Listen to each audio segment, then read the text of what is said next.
It's a blessing to be with you today here on this Tuesday, and today I'm going to go to Hebrews chapter 4. This is a chapter that speaks of the rest that God has for us.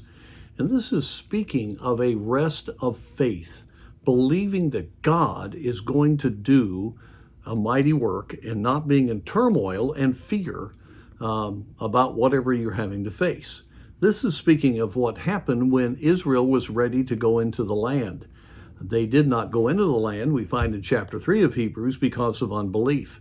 But then they entered into his rest. Now, when you study the chapters that speak of the conquest of Israel in the book of Joshua, you don't find them laying around resting. What do you find them in? Constant warfare. But you find them in a genuine faith that God was going to work, and God taught them lessons in the Jericho situation, Ai and Gibeon. And after that, every battle they fought, they won completely. No one was lost. The victory was perfect. And these men had come to a place of real rest in their souls. Oh, they were facing giants. They were facing massive armies, but they were not afraid. They were not overwhelmed.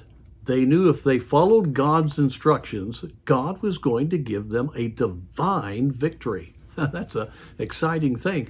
And so it's really interesting that this is a rest. We read in verse 10 of chapter 4, "For he that is entered into his rest, he also has ceased from his own works as God did from his. Let us therefore labor to enter into that rest, lest any man fall after the same example of unbelief."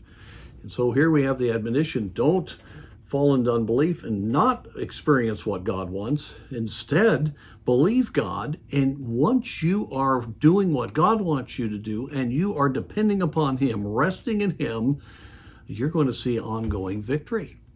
You know, Christians that are in some of the greatest battles have some of the greatest peace. And here, as we're facing battles in these days, folks, we ought to be having great rest in our souls. God's on our side. If God allows us to go through trials, he's going to use it. God wants us in this day to embrace the challenges and to see that this is a great open door, better, I believe, than the last few decades in our country. And so let's enter into that rest.